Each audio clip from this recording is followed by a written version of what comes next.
யாருன்னு பாத்தீங்கன்னா இந்த ஸ்டூபிட் பசங்க. ஸ்டூபிட் பசங்க தானே? ஐயோ நீங்க ஸ்டூபிட் குட்டீஸ் பசங்கடா. குட்டீஸ் vlog. குட்டீஸ் vlog. இவங்க யாருன்னு பாத்தீங்கன்னா குட்டீஸ் vlog சேனல்.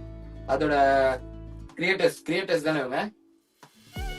சோ அதோட கிரியேட்டர்ஸ் குட்டீஸ் vlog. மறக்காம போய் யூடியூப் சேனல் பாருங்க. பசங்க பண்ணிருக்காங்க, இப்பதான் வளர்ந்து வர நாட்கள்ல இருக்காங்க. கண்டினியூஸா வீடியோ போட்டாதான் வீடியோஸ்லாம் நிறைய இன்ட்ரெஸ்ட் இருக்கு. அவங்களும் வீடியோஸ்ல பண்ணிட்டு இருக்காங்க சொல்றான். ஹாய் சல்லு, ஈத் முபாரக். எப்படி இருக்கீங்க? தாடி அக்கா இல்ல, அவங்க தாஃபி அக்கா, அம்மா என் ஃப்ரெண்ட். நான் வெளியே போறப்போ ஒரு ஹாய் கூட சொல்லப்பட்டிருக்கேன். நீங்க ஆக்சுவலி சீரியஸா நிறைய மெசேஜ் காட்ட மாட்டேங்குங்க. எனக்கு என்னதானே போன்ல ப்ராப்ளமா, எனக்கு என்ன ப்ராப்ளம்னே தெரியல. டிஎம்லயும் காட்ட மாட்டேது, லைவ்லயும் காட்ட மாட்டேது. Logo VR. ஹாய் ஹாய் கொச்சுக்காதீங்க. ஈத் முபாரக் சல்லு. பேசுங்க லவரா. இவங்க பேர் வந்து மாதிரி மகேஷ் தானே? இதுங்க சொல்றேன்.